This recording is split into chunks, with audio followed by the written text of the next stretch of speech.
Thank you so much for that warm introduction, and thank you to all of you for joining us this morning. So, my first time canvassing, I was about 5 years old, spent most of my time in a little red wagon. I don't remember much about canvassing, but what I do remember is being so incredibly proud of my mom when she earned a seat on the city council. And she and my dad raised me that way, that if you saw something that needed to be done, you stepped up and did it. If you saw a need in the community, you stepped up and you met it. My dad served on United Way, my mom served some politically, and so in my early adulthood, I found various ways I could give back, from volunteering at animal shelters and therapeutic horseback riding centers, to building an entire house with Habitat for Humanity in collaboration with a university, Air Force Base, and school. And now I'm proud to sit on the Sunflower Houses Board, which is our children's advocacy center in Johnson County.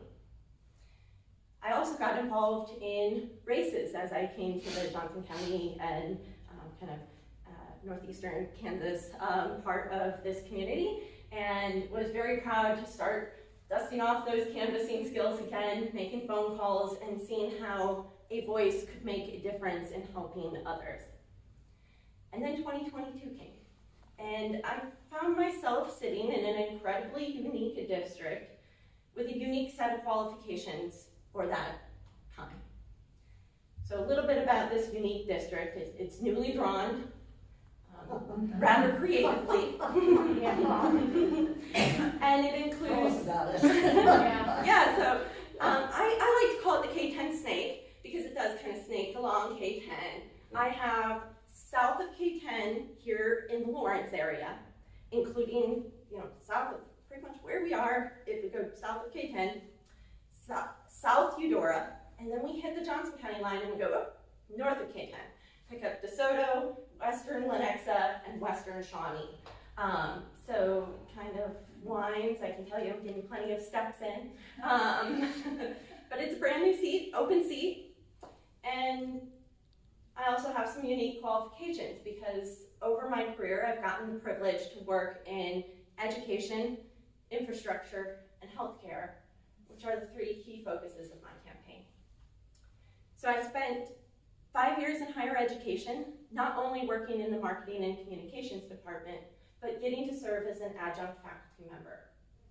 I know the power of public education and the difference it makes for our students. I've watched that transition from that student who comes in totally unsure of themselves at the beginning of the semester to nearly tackling me at the career fair because they landed their dream job and it's just opened doors for them. We need fully funded education, including special education. And we need to look at ways to make post-secondary education more affordable for families and students. Next, when I came to this area, I had the opportunity to take all the skills from my time at the university and this time serve a bunch of engineers, helping them communicate the importance of what they were doing. I developed deep expertise in road safety, water treatment, water movement, and how critically important these things are, especially to a growing community. And our communities are growing. They were already growing, and then Kansas's largest economic development project in its history landed in District 117 with Panasonic coming to DeSoto. So we have more growth ahead of us. And we need a leader who understands the importance of being proactive and building the resources and infrastructure our communities need in order to still be the welcoming, wonderful places we all love. And then healthcare. I served as marketing director, not only for St. Luke's South, but also Anderson County Community Hospital. I learned about the challenges facing our healthcare system, not only in places like Lawrence and Overland Park, but also, and more acutely, at our critical access hospitals, many of which haven't been able to survive. It's past time we expand Medicaid for the 150,000 Kansans who need it. I have to share, I was phone banking this week, and I spoke to a young man, young adult, who had his family help communicate to me that He has a disability, and Medicaid expansion would change his life. These are real people and real Kansans that we can make a difference for. The other healthcare issue that I want to make sure remains as Kansans voiced so clearly is that women's reproductive healthcare decisions should be between them and their doctors. Those rights need to be protected. And part of that includes breaking the supermajority so that another amendment doesn't end up back on our ballots. So, unique district, unique set of qualifications, and I decided that despite the full-time job and the horse who likes to eat up a lot of my time, it was time for me to throw my hat in the ring and do this crazy thing and run for office. It's been an incredibly humbling and fulfilling experience already.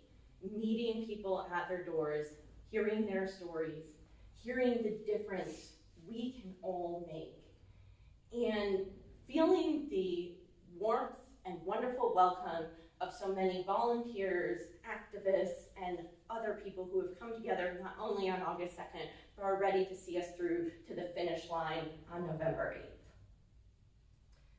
We've had more than 20 volunteers help write postcards to every persuasion voter we wanted to reach in our district. We've hit thousands of doors already. I think I've already worn out one pair of sneakers and might do the next one set next.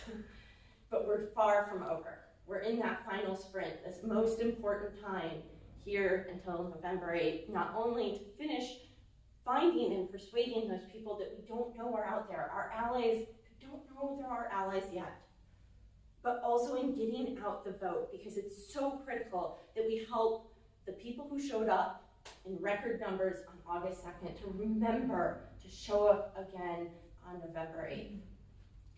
So I must, as all do, ask for your help. For either your time or your treasure. Most of our volunteer opportunities now are phone banking and canvassing.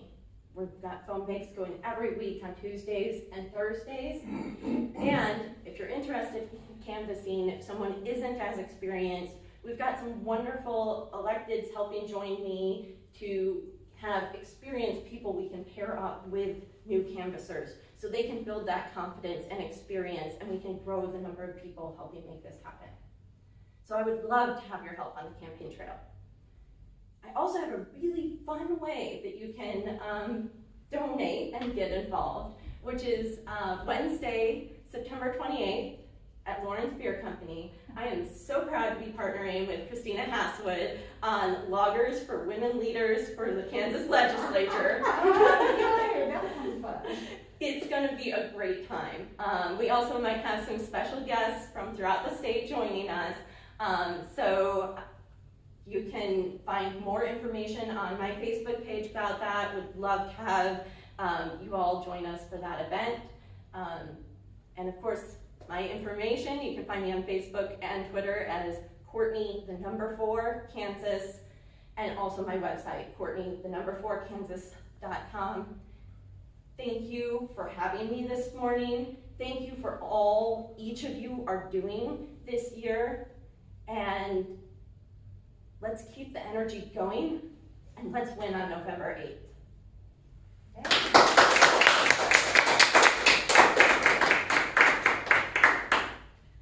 Do you have any questions?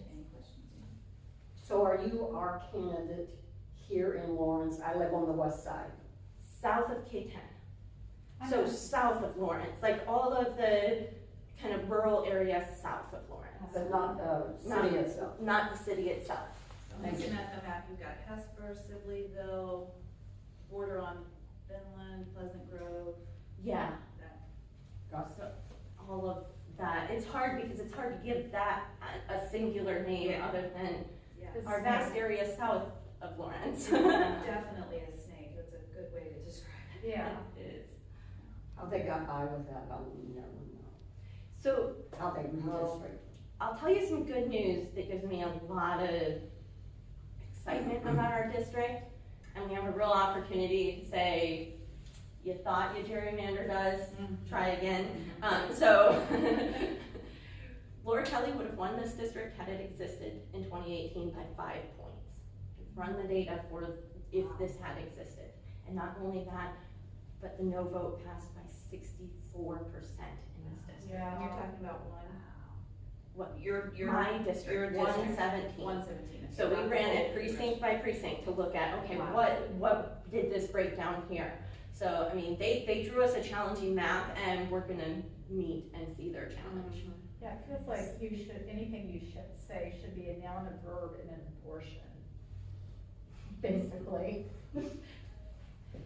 Yeah, I mean, I had one door, I was knocking actually for his wife, and she was busy in the backyard, so he met me at the front door, and, you know, I'm playing for every vote, because I'm a candidate, I can play that way, so I have no idea who's standing in front of me, other than I was looking for his wife, introduced myself though, asked for her, she's busy in the back with neighbors. I said, well, here's my information, sir. What issues are top of mind, or what questions do you have for me?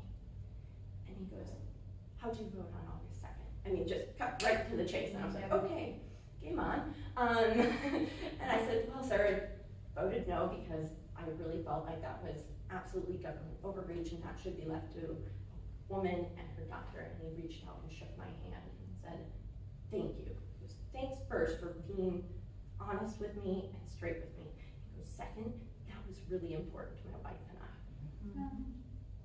I got home and he had already sat down with his wife to email me and to tell me that I had 2 votes in their household and they were proud to be supporting me. Nice. So yeah, that is the energy we're feeling out there. Yeah. Anything else? Any other questions? All right. Thank you very